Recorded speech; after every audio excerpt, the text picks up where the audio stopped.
മൺട്രോത്തുരുത്തിൽ നിന്നുള്ള ജങ്കാർ സർവീസ് നിലയ്ക്കില്ല. ജങ്കാർ ഉടമയുമായും പ്രതിഷേധമുയർത്തിയ ജീവനക്കാരുമായും പഞ്ചായത്ത് അധികൃതർ നടത്തിയ ചർച്ചയ്ക്കൊടുവിൽ സർവീസ് പുനരാരംഭിക്കാൻ തീരുമാനമായി. തുറമുഖ വകുപ്പ് ഉദ്യോഗസ്ഥരുമായി സംസാരിച്ച് 15 ദിവസത്തിനകം പ്രശ്നപരിഹാരം സാധ്യമാക്കുമെന്ന് പഞ്ചായത്ത് അധികൃതർ ജങ്കാർ ജീവനക്കാർക്ക് ഉറപ്പു നൽകി. അന്യായമായി പിഴ ചുമത്തിയ നടപടിയിൽ പ്രതിഷേധിച്ച് ഇന്നു മുതൽ സർവീസ് നിർത്തിവെക്കുമെന്ന വിവരം ന്യൂസ് 18 വാർത്തയാക്കിയിരുന്നു. ഇതേ തുടർന്നാണ് അധികൃതർ ഇടപെട്ടത്. മൺട്രോത്തുരുത്തിനെ പുറം ലോകവുമായി ബന്ധിപ്പിക്കുന്ന പ്രധാന സഞ്ചാര മാർഗമാണ് ഇവിടുത്തെ ജങ്കാർ സർവീസ്. സർവീസ് നിലച്ചാൽ 25 കിലോമീറ്ററിനേറെ ചുറ്റി സഞ്ചരിച്ച് വേണം തുരുത്തുകാർക്ക് കൊല്ലത്തേക്കെത്താൻ.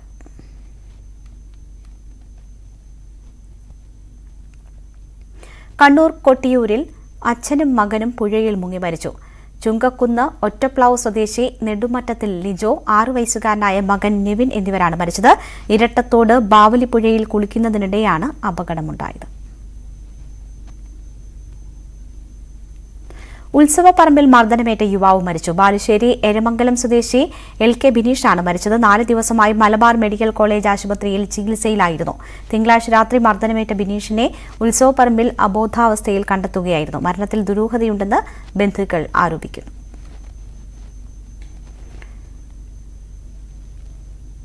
കൊല്ലം അഞ്ചാലമ്മൂട് സ്വദേശി ഷബ്നയുടെ തിരോധാനത്തിന് 5 ആണ്ടാകുമ്പോൾ CBI അന്വേഷണം അല്ലാതെ മറ്റൊന്നിലും വിശ്വാസമില്ലെന്ന് കുടുംബം. CBI അന്വേഷണം ആവശ്യപ്പെട്ടുള്ള ഹർജി ഹൈക്കോടതി തിങ്കളാഴ്ച പരിഗണിക്കും. ക്രൈംബ്രാഞ്ച് അന്വേഷണം എങ്ങും എത്താതായതോടെയാണ് CBI അന്വേഷണം ആവശ്യപ്പെട്ട് കുടുംബം രംഗത്ത് വന്നത്. മോള് PSC പഠിക്കാൻ പോയതാ. ഒരു 11 മണി കഴിഞ്ഞപ്പോൾ എനിക്കൊരു ഫോൺ വരുന്നു. ഷവിനാടും വീടാന്ന് ചോദിച്ചാൽ പറഞ്ഞ അന്നേരം ബീച്ചിൽ ബാഗ് കിടക്കുന്നെന്നും പറഞ്ഞ് വിളിച്ച് അന്നേരം ഞങ്ങൾ ആട്ടോ വിളിച്ച് അന്നേരം പോയി. പക്ഷെ ആളിനെ ഒന്നും അവിടെ ഒന്നും കാണാൻ പറ്റിയില്ല. അന്ന് തൊട്ടേ എല്ലാവരും അന്വേഷിക്കുന്നു.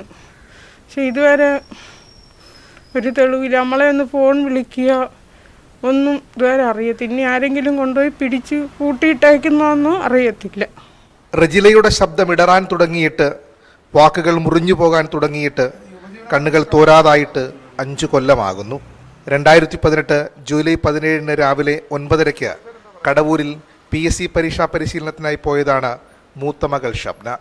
11 മണിയോടെ ബാഗും സർട്ടിഫിക്കറ്റുകളും കൊല്ലം ബീച്ചിൽ നിന്ന് പോലീസ് കണ്ടെത്തി. ബന്ധുവായ യുവാവിനെ കേന്ദ്രീകരിച്ചായിരുന്നു ആദ്യഘട്ടത്തിൽ അന്വേഷണം. കാര്യമായ പുരോഗതി ഉണ്ടാകാതെ വന്നതോടെ കുടുംബം മുഖ്യമന്ത്രിയെ നേരിട്ട് കണ്ട് പരാതി നൽകി. തുടർന്ന് ക്രൈംബ്രാഞ്ച് ഏറ്റെടുത്തെങ്കിലും അന്വേഷണം എങ്ങും എത്തിയില്ല. അന്നോട്ടേ അന്വേഷണം നടക്കുന്നു. പക്ഷേ ഒന്നും ഇതുവരെ നമുക്ക് ഇതൊന്നും ആളെവിടെ ഉണ്ട്, ജീവിച്ചിരിപ്പുണ്ടോന്നൊന്നും അറിഞ്ഞുകൂടാ.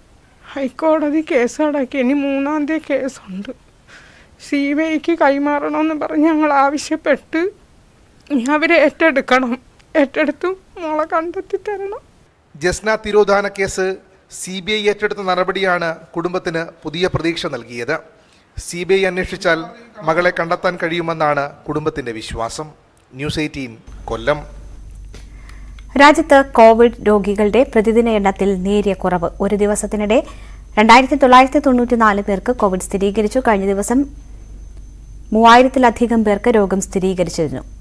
16,354 പേരാണ് നിലവിൽ രോഗം ബാധിച്ച് ചികിത്സയിലുള്ളത്.